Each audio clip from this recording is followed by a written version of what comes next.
ক্ষুধা দিয়ে, ভয় দিয়ে আমাদের দুনিয়ার জমিনে ভয় আছে না? নাই। আমরা তো বিভিন্ন পরিস্থিতির সম্মুখীন হয়ে ভয় পাই। সাপ দেখে ভয় পাই, বিজিবি দেখে ভয় পাই, আর বিএসএফ দেখে ভয় পাই, সেনাবাহিনী, নৌবাহিনী, বিমান বাহিনী, মিসাইল হামলা, ড্রোন হামলা আর পারমাণবিক বোমা দেখে ভয় পাই। এবং এমনকি সমাজে যারা ক্ষমতাধর মানুষ থাকে তাদের দেখেও ভয় পায়। কিন্তু আমাদেরকে ভয় কেমন ভয় পাওয়া দরকার? যেমন ভয় পাওয়া দরকার আল্লাহ রাব্বুল আলামিনের, তেমনই আমাদেরকে ভয় করতে হবে। কিসের ভয়? জাহান্নামের ভয় আমাদের করতে হবে। জাহান্নামের ভয় যদি থাকে, দুনিয়ার জমিনে আমাদের দ্বারা চুরি হবে না, আমাদের দ্বারা ডাকাতি হবে না, আমাদের দ্বারা জুলুমকারী হবে না, আমাদের দ্বারা অন্যায় করা হবে না। তাহলে 2 নাম্বার কাজ হলো, সাবজেক্টটা হলো কি?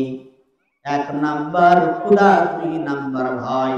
মিনাল খাউফি ওয়াল জু'i ওয়া নাকসিম মিনাল আমওয়ালি ওয়াল আনফুসি ওয়াত তামারাত। সম্পদের বিনষ্ট সাধন করে, তোমাদের জীবনের বিনষ্ট সাধন করে কাউকে মৃত্যু দিয়ে আমি আল্লাহ রাব্বুল আলামিন পরীক্ষা করে দেব। তাহলে 1 নাম্বার কাজ হলো ক্ষুধা, 2 নাম্বার কাজ হলো ভয়, 3 নাম্বার হলো সম্পদের বিনষ্ট সাধন করে। শুধু সম্পদ নয়, তোমাদের জীবনের ক্ষয়ক্ষতি করে, রোগ শোক দিয়ে বিভিন্ন ভাবে তোমাদেরকে পরীক্ষা করব। শুধু তাই না, তোমাদের ফসলগুলো যে আছে তোমরা চাষ করো, জমিনে তোমরা যে ফসল চাষ করো, সেই ফসলগুলোকে আমি বিনষ্ট, ধ্বংস সাধন করে তোমাদেরকে পরীক্ষা করব। এখন বলেন তো দেখি, আমাদের চাঁপাইনবাবগঞ্জের ভিতরে অনেক সময় হয়, যখন আমের মৌসুম হয়ে যায়, ফসল কাটার সময় যখন হয়ে যায়, তখন বৈশাখী ঝড় কিংবা অন্যান্য দুর্যোগ, যেমন ভূমিকম্প, জলোচ্ছ্বাস, ঘূর্ণিঝড়, বিভিন্ন ভূমিকম্প, ঘূর্ণিঝড়, জলোচ্ছ্বাস, ভূমিধস আর নদী গর্ভে বিলীন হয়ে যায়, বাড়ি এমন হয় কি হয় না? সব কিছুই হয়। এই সকল মাধ্যম দিয়ে আমি তোমাদেরকে পরীক্ষা করব, যে দেখি তোমরা, আমি আল্লাহ রাব্বুল আলামিন তোমাদেরকে এত বেশি কষ্ট দেওয়ার পর তোমরা আমি আল্লাহ রাব্বুল আলামিনের প্রতি তুমি কতটুকু সন্তুষ্ট আছো। এই সন্তুষ্ট কতটুকু আছো সেটা পরীক্ষা করার জন্য আমাকে আপনাকে এই সকল পরীক্ষা করার জন্য এই সব বিপদগুলো দেয়। যদি আমরা এই সকল পরিস্থিতির সম্মুখীন হয়ে আল্লাহ তাআলার উপরে যদি শুকরিয়া জ্ঞাপন করতে পারি, আল্লাহ রাব্বুল আলামিন আমাদের জন্য আরো বেশি ফায়দা রেখেছেন। কাল কিয়ামতের ময়দানে ফায়দাটা কি হবে? সবর যদিও আমরা করি, আবার শিরিস সাবিরিন, আল্লাহ রাব্বুল আলামিন সবরকারীদের সঙ্গে রয়েছেন। এই 5টা সাবজেক্টে যদি আমরা পরীক্ষায় যদি উত্তীর্ণ হতে পারি, ভালো ফলাফল যদি করতে পারি, তার ফ্যাসিলিটি, তার ফায়দা হলো ওয়াবাশশিরিস সাবিরিন। তাহলে আল্লাহ রাব্বুল আলামিন সবরকারীদের মধ্যে রয়েছেন। সবর কারা? তাহলে সবর এই দুনিয়ার 5টি সাবজেক্ট থেকে যে মানুষ, যে ব্যক্তি কি করবে? উত্তীর্ণ লাভ করবে, আল্লাহ তাআলার উপর শুকরিয়া জ্ঞাপন করবে, তাদেরকে আল্লাহ রাব্বুল আলামিন ভালোবাসবেন। শুধু তাই না, সালামুন আলাইকুম সাবারতুম, সালামুন আলাইকুম বিমা সাবারতুম ফানি'মা উকবাদ-দার। আল্লাহ রাব্বুল আলামিন বলেন, কাল কিয়ামতের ময়দানে সবর যে তোমরা করেছিলা, সবরের তোমাদের বিনিময়ে লাগবে কিনা বলো?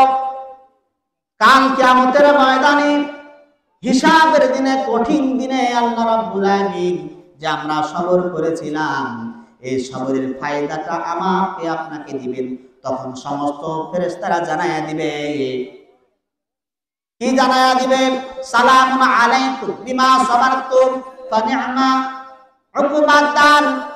তোমাদেরকে সালাম আল্লাহর জন্য, আল্লাহর পক্ষ থেকে তোমাদের উপর সালাম, তোমাদের উপর শান্তি বর্ষিত হোক। আর দুনিয়ার জমিনে যদি যেহেতু তোমরা সবর করেছিলা, এত তোমাদেরকে পরীক্ষা করা হয়েছে, পরীক্ষা করার পরও তোমরা মোটেও কিঞ্চিত পরিমাণ আল্লাহ রাব্বুল আলামিনের পথ থেকে তোমরা বিচ্যুত হও নাই।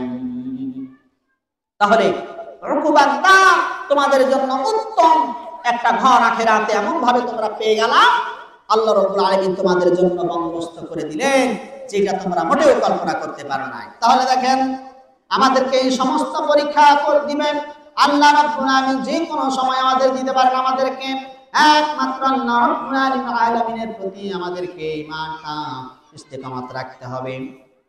হযরত নূহ আলাইহিস সালাতু ওয়াস সালাম, হযরত আদম আলাইহিস সালাতু ওয়াস সালাম থেকে শুরু করে হযরত মুহাম্মদ রাসূলুল্লাহ সাল্লাল্লাহু আলাইহি সাল্লাম পর্যন্ত বিভিন্ন পরীক্ষায় তারা দিয়েছেন, ঈমানের পরীক্ষা দিয়েছেন। নবী রাসূলদের পরীক্ষা আর আমাদের পরীক্ষা এক নাকি বলেন? কোন সময় এক হতে পারে না। রাসূলের পরীক্ষা জটিল পরীক্ষা ছিল, নবীদের পরীক্ষা জটিল পরীক্ষা ছিল, কিন্তু আমাদের পরীক্ষাটা নরমাল আকার ধারণ করেছে। কারণ আমাদের যদি জটিল পরিস্থিতি, জটিল পরীক্ষা যদি আমাদের দিয়ে দেন, তাহলে আমরা সেই জটিল পরীক্ষার সম্মুখীন থেকে আমরা কি করতে পারবো না? উত্তীর্ণ হতে পারবো না। এই জন্য সবাই পরীক্ষা দিয়েছেন। হযরতে নূহ আলাইহিস সালাতু ওয়াস সালাম ঈমানের পরীক্ষা দিয়েছেন, হযরতে আদম আলাইহিস সালাতু ওয়াস সালাম ঈমানের পরীক্ষা দিয়েছেন। তাহলে যত রকমের সাহাবায়ে আজমাইন আছে, সকলকে ঈমানের পরীক্ষা দিতে হয়েছে, ঠিক কিনা বলে? এই দুনিয়ার জমিনে যে দুনিয়াতে এসেছে তাদের সকলকে ঈমানের পরীক্ষা দিতে হয়েছে। হযরতে নূহ আলাইহিস সালাতু ওয়াস সালাম তিনি পরীক্ষা দিয়েছিলেন, তাকে এত বেশি মারধর করেছিলেন দুনিয়ার জমিনে। 1480 বছর হযরতে নূহ আলাইহিস সালাতু ওয়াস সালাম বেঁচে ছিলেন। হযরতে নূহ আলাইহিস সালাতু ওয়াস সালামকে বলা হয় শাইখুল মুরসালিন, দ্বিতীয় আদম বলা হয়। কারণ নূহ আলাইহিস সালামের জামানায় সকল প্রাণীকে ধ্বংস না, সকল যারা বিধর্মী ছিল আল্লাহ রাসূলের প্রতি, নূহ আলাইহিস সালামের রাস্তায়, ইসলামের রাস্তায় যারা দীক্ষিত হয় নাই, তাদেরকে প্লাবনে জলোচ্ছ্বাসে দুনিয়া থেকে একেবারে চিরতরে বিদায় করেছে। শাইখুল মুরসালিন, তাকে দ্বিতীয় আদম বলা হয়। হযরতে আদম আলাইহিস সালাতু ওয়াস সালাম ইরাক অঞ্চলে প্রেরিত হন। তার সম্প্রদায় চরমভাবে তাকে নির্যাতন করেন, নির্যাতনের স্টিম রুলার তার উপর চালায়া দেয়। তার পিতার নাম ছিল লামাক। 950 বছর হযরতে নূহ আলাইহিস সালাম দাওয়াত দিয়েছিলেন। হযরতে নূহ আলাইহিস সালাম, তার নাম এমন নাম, নূহ শব্দের অর্থ হলো ক্রন্দনকারী। আল্লাহর ভয়ে তিনি এত ক্রন্দন করতেন, যার নামটা হয়ে গেছে নূহ, তার মানে হলো ক্রন্দনকারী। হযরতে নূহ আলাইহিস সালাতু ওয়াস সালাম তাকে তার সম্প্রদায়েরা নির্যাতন করে বেহুশ করে দিতেন।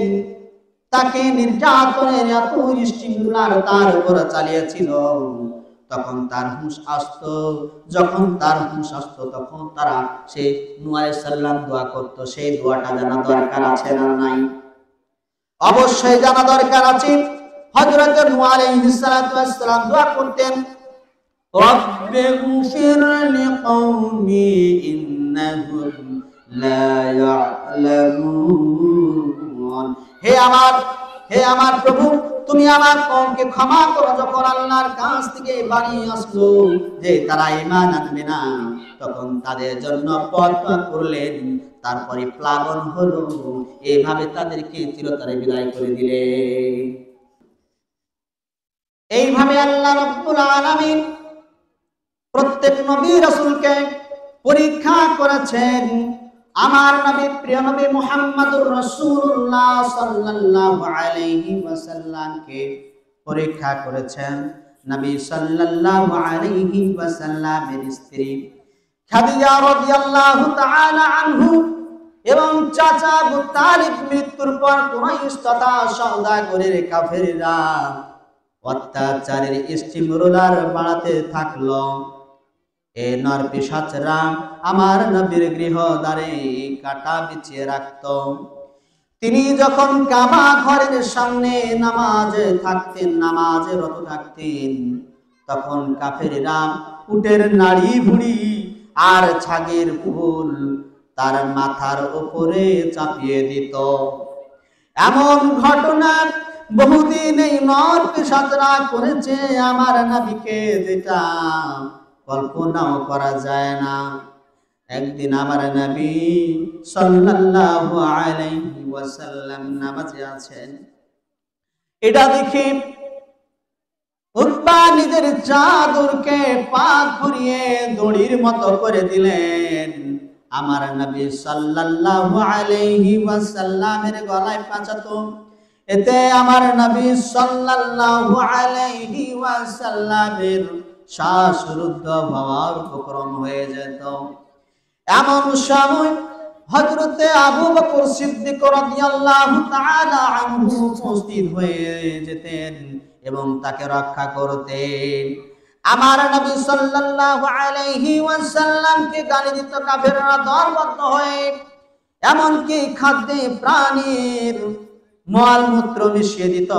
কখনো আমার নবী সাল্লাল্লাহু আলাইহি সাল্লামকে বিভিন্ন ভাবে আবর্জনা দিয়ে শরীরের উপরে চালিয়ে দিত। আমার নবীর উপরে বহু ভাবে তারা কি করেছেন?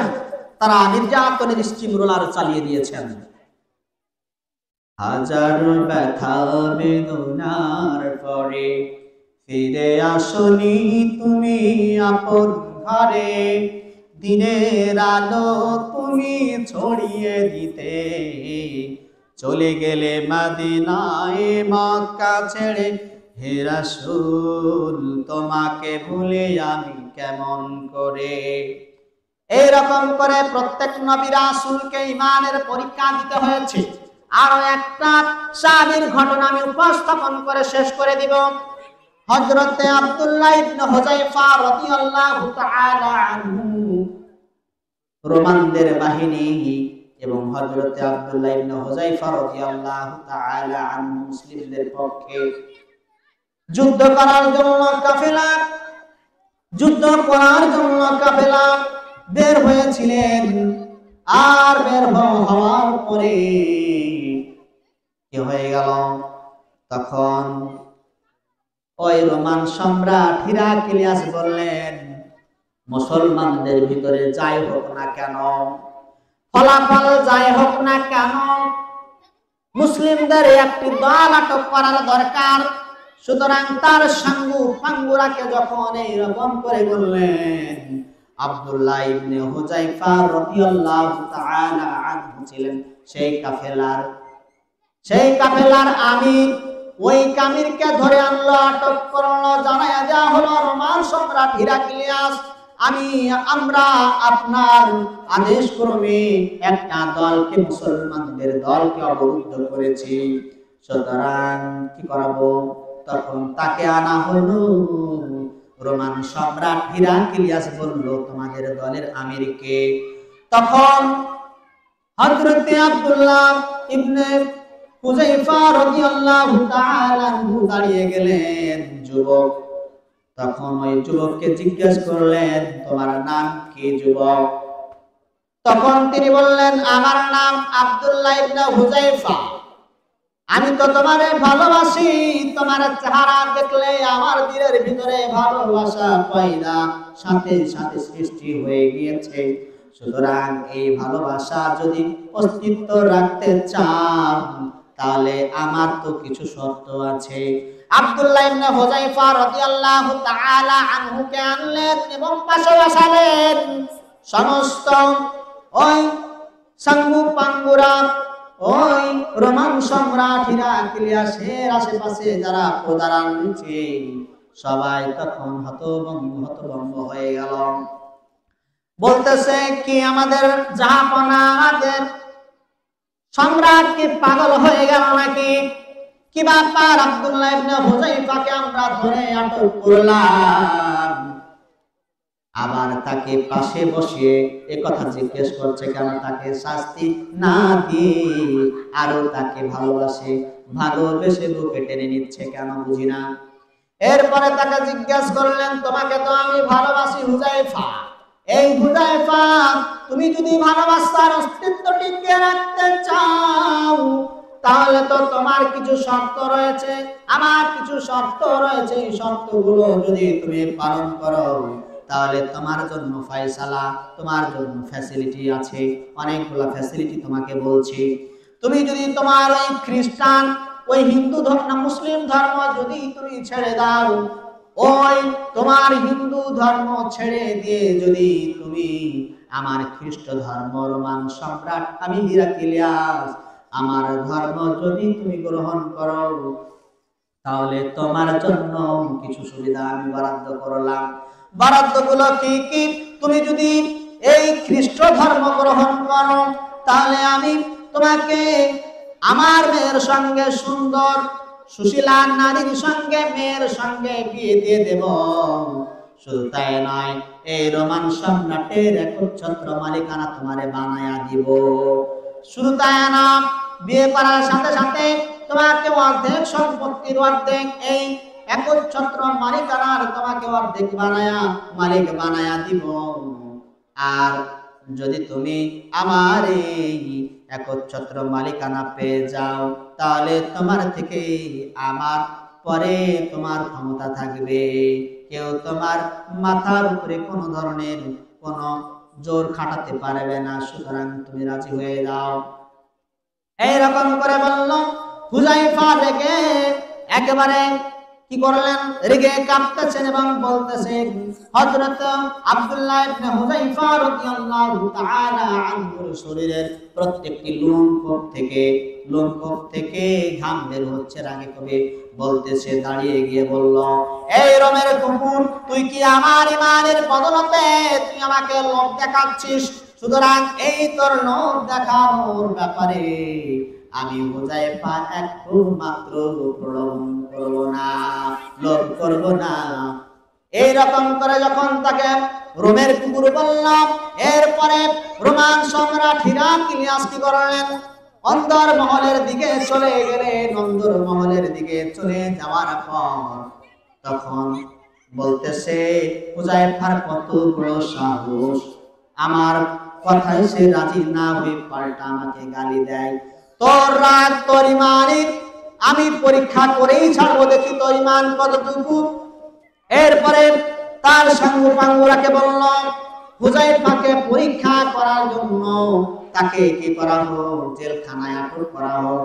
এরপরে জেলখানায় আটক করলো। আটক করার পর তাকে তার সাঙ্গুপাঙ্গুরাকে বলল, ওই হুযায়ফাকে কোনো খাবার দিবি না, পানীয় দিবি না। এরপরে কি করলো, 7 দিন ধরে তাকে জেলখানার ভিতরে আটক করা হলো। এরপরে দেখা যায়, দেখতে গেল একজন রক্ষী, কারারক্ষী দেখতে যাওয়ার পরে দেখা যায় না, বোঝা যায় না সে জিন্দা রয়েছে না মৃত হয়ে গিয়েছে। এরপরে তখন তালা খুলে জেলখানার ভিতরে প্রবেশ করলেন। তখন ওই রক্ষী প্রবেশ করে দেখলেন আর বললেন, কি অবস্থা? যখন কোনো কথা বলল না, এরপরে রোমান সম্রাটের কাছে চলে গেল। তখন ওই কারারক্ষী বলল, তার অবস্থা তো খুবই খারাপ, জানি না কি অবস্থা হয়ে যায় না হয়। তখন রোমান সম্রাট হিরাক্লিয়াস বলল, তুমি যাও, পানি নিয়ে যাও এবং মাংস নিয়ে যাও। পানি নিবা কিন্তু মদ মেশানো পানি। এরপরে মদ মেশানো পানি নিবা, আর শুকুরের মাংস নিবা, তাকে খাওয়াইয়া দাও। আর এই হারাম খাবার যদি তাকে খাওয়াইয়া দাও তাহলে ইমান এভাবে দুর্বলতা হয়ে যাবে। তার মানে হলো, তাকে এরকম করে বলল। যখন তাকে হুযায়ফাকে বলতে গেল তখন রাগে খুবই চরকে লাথি মেরে ফেলে দিল। তাকে এত বেশি কষ্ট দেওয়া হচ্ছে, তারপর কি হচ্ছে না, তারপর কিঞ্চিত পরিমাণ তার ইমান থেকে কি হচ্ছে না, নড়ছে না। আসুন এই আব্দুল্লাহ ইবনে হুযায়ফা রাদিয়াল্লাহু তাআলা আনহু এর উত্তরসূরি আমরা যেন হই। আল্লাহ রাব্বুল আলামিন সকলকে কবুল করুন, সকলে বলি আমিন। আসসালামু আলাইকুম ওয়া রাহমাতুল্লাহি ওয়া বারাকাতুহু।